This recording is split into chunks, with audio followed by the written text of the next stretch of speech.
Diu el nostre refranyer popular que quan la Candelera riu s'acosta l'estiu i clar, hi té tota la raó del món si es mira des de la perspectiva de l'hemisferi nord.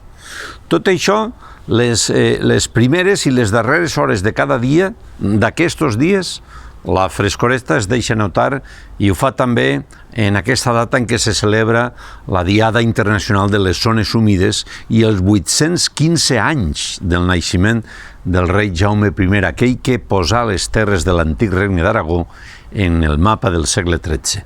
Doncs bé, davant de totes aquestes circumstàncies, el galliner va escarotat amb els preus del mercat, amb la costera de gener i febrer, amb el trencament de coalicions i distanciaments d'acords, amb les energies renovables i amb les butxaques foradades, per on s'esmicolen els 4 cèntims que guanyem.